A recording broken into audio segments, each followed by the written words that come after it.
Ingele, Mayombe, qui est au gouvernement aujourd'hui, ils faisaient partie de la dynamique. Et ils sont allés à Jeval, là où est né le rassemblement, au nom de la dynamique.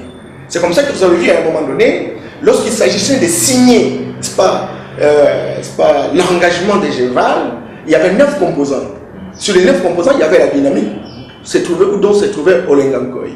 Et celui qui était modérateur en son temps, ce n'était pas Olenga Nkoy, ce n'était pas Fayoulou, ce n'était pas Matungulu, c'était Mayombe. Et c'est Mayombe qui a signé à bon uniforme au nom de la dynamique.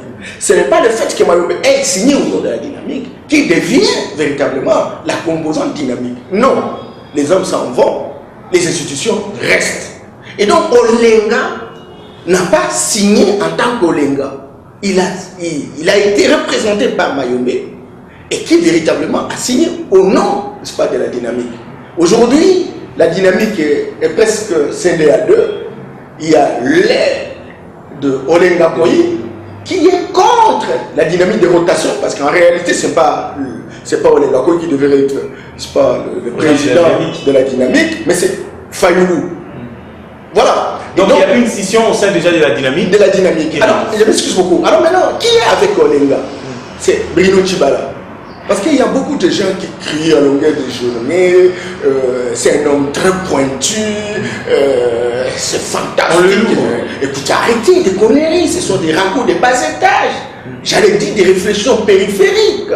C'est presque de l'animalité zéro de considérer certaines personnes comme étant véritablement compétentes pour n'avoir rien prouvé. Non, il faut que je retire ça, c'est trop fort. C'est qui la personne? Mais je parle de Bruno Tshibala.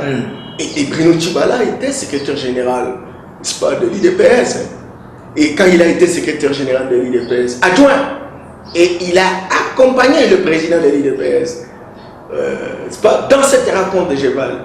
Et Bruno Tshibala, parce que tu sais qu'il était pris comme une personne au-dessus de la mêlée, compte tenu de son envergure extraterrestre, il a finalement laissé à Tshibala de signer au nom de l'IDPS, tout en sachant que l'IDPS a un secrétaire général qui est au-dessus de Tshibala. C'est très important. Et donc Tshibala a signé au nom de l'IDPS, l'IDPS en tant qu'institution. Tu vois, l'IDPS en tant qu'institution. C'est comme ça que lorsque il s'agissait de faire des réformes, parce que Tshibala était véritablement emporté dans un engrenage compliqué, lui quitte la position du parti qui était favorable à la restructuration pour aller vers, n'est-ce pas, Olenga et compagnie, ceux qui véritablement étaient très disposés à agir dans la volonté de la majorité en vue véritablement d'avoir les postes de commandement. Or ici, le combat c'était pas d'un affrontement avec la mouvance, mais le combat c'était de dire, mais écoutez, commençons déjà à respecter un certain nombre de règles que nous mettons en place, domestiquons véritablement un peu la gestion de contradictions, concrétisons ce que nous pouvons appeler de l'intelligence émotionnelle pour que demain, plus personne ne puisse déclarer Dieu du ciel. C'est cela. Mais non, que, bon, on se met en situation où on doit matérialiser. Parce que la mouvance présidentielle a tout eu. Elle a tout eu. Alors, il restait simplement qu'on puisse donner la part du rassemblement pour monter ce qu'on appelle un système de surveillance mutuelle, de telle sorte que, au lieu de laisser la responsabilité à un seul groupe d'organiser l'élection, soyons ensemble, mobilisons les moyens, surveillons-nous mutuellement pour que les échéances soient respectées. C'est là véritablement qu'un autre agenda va ressortir pour dire c'est là. Parce qu'ils insistent mordicus, ils risquent de ne pas aller dans la volonté véritablement de la mouvance présidentielle. Il faut arrêter et chercher à dupliquer, pas dans la même opposition, des personnes qui sont courageuses mais qui n'ont pas, dont les ridicules ne tuent pas. Et ça, c'est la situation où on en est aujourd'hui. C'est la situation où on en est. Alors, on entendait que le président de la République, lui qui est garant, encore que être garant, suppose prendre des mesures qui permettent véritablement à soulager non seulement la misère de notre peuple, mais à le rendre un peu joyeux devant des situations, parce que tout le monde attend Félix Tshisekedi. C'est anormal. C'est anormal de croire aujourd'hui que parce que Tshisekedi est parti et que Félix, il n'a aucun Mais justement, faites attention. On parle un peu du Premier ministre, parce que le président de la République, dans son discours, il a officiellement dit, et clairement en tout cas, que on peut avoir le Premier ministre dans 48 heures. Aujourd'hui, nous consommons un jour déjà, donc je crois au plus tard demain vendredi. Le profil de ce Premier ministre-là, c'est qui selon vous? L'accord il dit que le Premier ministre ressortira du rassemblement. Dans le rassemblement, on retrouve également le président Jean-Bertrand Ouanga. Dans le rassemblement, on retrouve beaucoup de gens. On voit Fayoulou, on voit tout le monde, et vous y compris également. Qui peut être le Premier ministre aujourd'hui que le peuple congolais attend pour faire avancer les choses? Cher ami, tu es journaliste. Vous avez cité un certain nombre de personnes. On ne vous a pas dit que ces personnes-là ont été insérées sur une liste qui a été présentée en bon uniforme par le président du Rassemblement ou le président de la République pour être nommé. Personne n'a cité, n'a été présenté sur une liste. Et la discussion aujourd'hui, c'est que véritablement cette liste soit présentée. Il n'y a personne encore jusqu'à aujourd'hui. Parce que le président n'a pas accepté de recevoir le Rassemblement. Très clairement, le président a reçu une liste qui émane, n'est-ce pas, du groupe d'Olengankoï. Et c'est cette liste-là, très sérieusement, que lui devra prendre la décision de nommer des personnes dont l'action a été très opportuniste, et j'allais dire même immorale.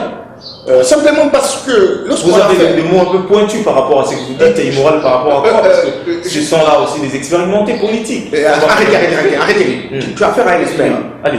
Tu as affaire à un expert, pas n'importe quel expert. Je vous en prie. Et ils sont conscients de celui qui parle. Ils sont conscients. Ils peuvent jouer sur un terrain glissant, dans l'animalité zéro, mais pas sur le plan technique. Pas sur le plan technique. Vous savez, on est en démocratie. Nous sommes dans un groupe. Nous discutons. Nous levons des options. Il y a qu'à avoir des options où la majorité peut partager. Il y a des options où une minorité peut partager. Mais lorsque on fait un vote, on tient que le groupe qui est majoritaire. Et donc, le groupe qui est majoritaire, véritablement, gagne, mais en protégeant la minorité. Mais la minorité, si vous n'êtes pas d'accord à l'option qui a été prise, vous devez rester, vous battre jusqu'à ce que vous allez convaincre un jour. Mais vous ne pouvez pas. Au moment où vous vous sentez minoritaire, vous vous retirez et vous dites, nous créons un autre groupe semblable au groupe originel, antérieur. Ça devient, n'est-ce pas, un cas grave. Et vous n'avez pas peur qu'aujourd'hui le président de la République puisse nommer dans ce groupe-là? Parce que c'est le groupe qui est allé voir le président de la République. Oui, mais écoutez, mais c'est ça l'agenda, non? L'agenda, la théorie d'atomisation sociale. C'est dans 48 heures seulement. Écoutez, vous croyez qu'elle a... Je vais répondre, c'est pas le terme de mon frère Lambert Médé que je sais en passant, qui a toujours le ciel ne va pas tomber sur la tête des gens.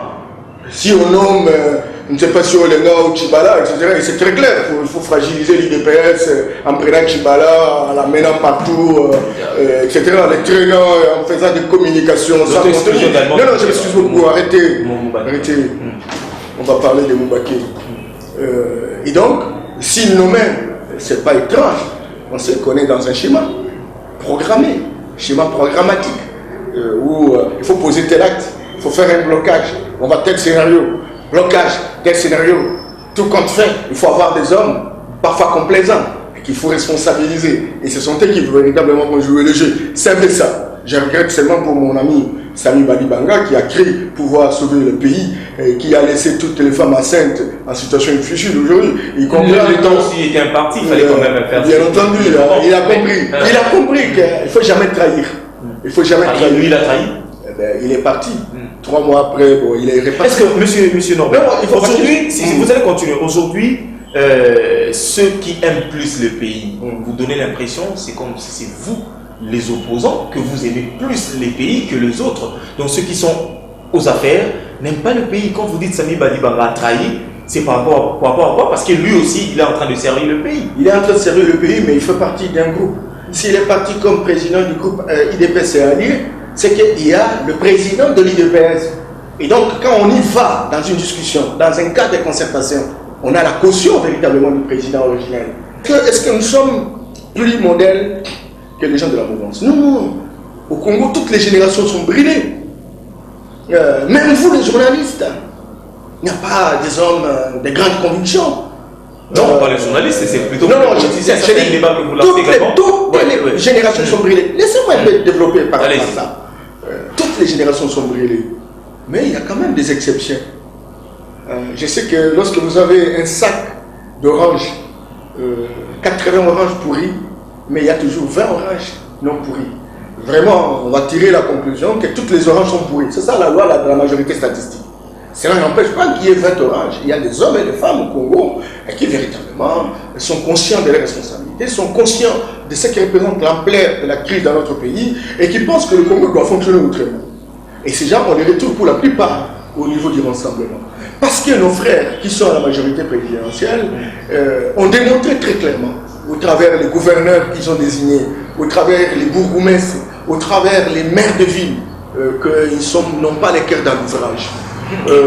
Ils n'ont pas les cœurs dans l'ouvrage et c'est très dangereux. Lorsqu'on leur donne la responsabilité pendant longtemps, le Congo risque de disparaître. Et donc aujourd'hui, je ne dis pas que les choses peuvent se faire de manière automatique ou mathématique avec l'opposition, mais je dis qu'il faut poser des jalons. Il faut poser un premier pas. Et le premier pas, c'est d'avoir véritablement l'arsenal juridique, n'est-ce pas, à laquelle tout le monde doit pouvoir respecter. Si on construit, on domestique une culture institutionnelle, une culture juridique, une culture de respect des textes, à ce moment-là, on aura posé un premier pas, et le premier pas a toujours été le plus long. Le grand danger aujourd'hui, c'est qu'on n'a même pas conscience de ça. Et on veut donner l'impression, pas on veut donner l'impression, mais on veut rester toujours au pouvoir pour faire ce qu'on veut. Et même lorsqu'on dit partageons, parce que là, nous allons nous surveiller mutuellement, le Congo va gagner, on dit non, il faut partager avec le moins faible pour que véritablement nous puissions continuer à régenter. C'est ça le danger public qu'il y a dans notre pays. Mais quand le président de la République dit que fustige l'ingérence des Occidentaux en République démocratique du Congo, apparemment, ce pays, vous, de l'opposition, vous avez tendance à donner confiance ou l'espoir à la communauté internationale, mais le président de la République a démontré, au vu de tout le monde, que l'ingérence n'est pas permise en République démocratique du Congo parce que la République doit se prendre en charge par rapport à tout ce qu'elle est en train de faire pour son bon fonctionnement. Que dites-vous? Je vous informe que ceux qui sont morts les 19, les 20, pour que la loi ne soit pas changée en 2015, ne sont pas des Occidentaux, ils ne sont pas, véritablement des étrangers. Ce sont des Congolais qui pensent qu'ils ont connu 80 ans de colonisation, 32 ans d'une dictature perpétuelle, et avec 20 années de gestion floue, artistiquement, il faut que les choses fonctionnent autrement. Il faut qu'il y ait l'alternance, il faut qu'il y ait la rotation au niveau du pouvoir. Et ça, ce sont ces citoyens-là, lucides, pas naïfs, qui jouent de la transitivité critique et qui pensent que nous pouvons fonctionner autrement. Ce sont ceux-là qui ont accepté de mourir. Mais attention, la communauté internationale, il ne faut pas accepter, il faut être souverain. L'ingérence, surtout pas. Un prof toujours me disait, le professeur Joseph Foucault à son âme, nous disait toujours que l'impérialisme n'a pas de couleur. C'est-à-dire que vous pouvez avoir des frères de race, des couleurs noires. Nous avons nos frères qui nous dirigent, mais qui agissent plus que les impérialistes, plus que les colonisateurs. Vous savez, lorsque vous regardez celui qui était gouverneur, n'est-ce pas, ici au Congo, qui arrangeait les routes, ils nous ont laissé avec 145 000 km de routes. Ils nous ont laissé avec 3500 ponts. Ils nous ont laissé avec 1500 bacs. Ils nous ont laissé avec 14 000 kilomètres de balisage. Oui, bien entendu. Mais lorsque nous avons pris, nous qui sommes frères des races, nous qui prétendons être souverainistes, nous avons fait quoi? Où est-ce que nous en sommes? Aujourd'hui, il y a un océan de misère dans un îlot d'abondance. Il y a une distanciation incroyable entre la misère de notre peuple, qui va de manière exponentielle, et ceux qui s'enrichissent des immeubles partout, de l'argent. Vous ne pouvez pas imaginer, il faut voir le week-end comment les gens s'amusent avec l'argent. Il y a des gens qui sont incapables de trouver même un écoutant pour vivre, s'il vous plaît, de grâce. Et donc, lorsqu'on se trouve dans cette situation-là, mais ce ne sont pas des Occidentaux, ce ne sont pas des impérialistes qui sont ici. Ce ne sont pas des impérialistes. Quand on prend l'argent, on dit on envoie en province. Et c'est combien d'argent? Et on reste avec combien d'argent à Kinshasa? Et la province, on l'envoie ça dans les communes à combien? À combien au niveau des secteurs, à combien au niveau des chaufferies? Il y a des non-sectaires qui sont comme des pays. Je prends par exemple Kassongoulouda, c'est plus que Sao Tomé Principe. Lorsque je prends Kimbanzike, c'est plus que la République du Gabon. Mais on envoie combien d'argent? Pour réaliser quoi? C'est cela. Donc, il faut toujours relativiser cette théorie. Je suis de ceux qui pensent qu'à un moment donné, il faut qu'on nous respecte. Je suis de ceux qui pensent que l'ordre international n'a pas beaucoup favorisé notre développement. Mais je suis de ceux qui pensent que notre génération doit prendre conscience, internaliser un combat contre la pauvreté. Et un combat contre la pauvreté suppose qu'on écoute les uns les autres, y compris la communauté internationale, qui contribue en proportion de 40% dans notre budget, pour qu'ensemble nous puissions aujourd'hui, avec l'évolution du paysage politique international, parce qu'aujourd'hui il y a des évolutions politiques. Vous allez à la Banque mondiale, on vous dit qu'écoutez, il faut tenir compte, n'est-ce pas, des populations, les projets doivent être pensés par ces populations, etc. Lorsque vous êtes au niveau Fonds monétaire international, la même chose. Dans toutes ces institutions, il y a des évolutions, il y a des additions positives. Il faut comptabiliser cela. Mais nous aussi, nous devons dire qu'au lieu de construire des immeubles, au lieu de prendre tout l'argent, on a intérêt aussi à penser à ce petit peuple qui a besoin de l'eau. Comptabiliser seulement dans la ville de Kinshasa pour donner l'eau à boire. S'il vous plaît, l'eau seulement à boire, ça coûte combien? Pourquoi on ne le ferait pas avec le moyen d'État? Pourquoi on ne donnerait pas de courant? Comment? Regardez, là où nous sommes, c'est le groupe électrogène qui fonctionne. Et écoutez, dis-moi, comment on peut vivre dans cette situation? Les fonctionnaires, quand on donne 90 000, 60 000, vous croyez vraiment? Les policiers, 60 000, vous croyez? 90 000, 100 000, vous croyez? Mais lorsqu'on donne à un professeur d'université 2 000 $, et aujourd'hui, avec les francs congolais, c'est indécent, loin indécent. Et vous croyez? Et ils peuvent vivre avec 10 000 $. C'est ça. Ma question est celle-ci, parce que vous avez parlé du social, ça c'est aussi un point très important. Mais écoute, chacun doit expérimenter à sa manière. Si vous voulez tirer des conclusions non concluantes pour dire que tout le monde est disqualifié, c'est manquer d'intelligence, c'est vivre dans l'intransitivité naïve. Comment pouvez-vous imaginer, lorsque vous avez un minimum de critiques par rapport à ce qui se passe, vous voulez apprécier de la même manière ceux qui gèrent les patrimoines et ceux qui ne gèrent pas? Ça c'est grave, c'est gravissime. Et donc, aujourd'hui, le peuple congolais ne peut pas dire que non, tout le monde est disqualifié. Non, non. Il y a ceux qui gèrent, et ça pendant 20 ans qu'ils sont au pouvoir. Ils continuent à gérer. Et vous savez où est-ce qu'on en est? Il faut donner aussi l'expérience, une nouvelle expérience. C'est comme ça que l'alternance est très bonne. Parce qu'on donne la possibilité aux autres de prouver de quoi ils sont capables. Et cette alternance va permettre à ce que ceux qui ont pris la fois passée, lorsqu'on donne aux autres, ils vont aussi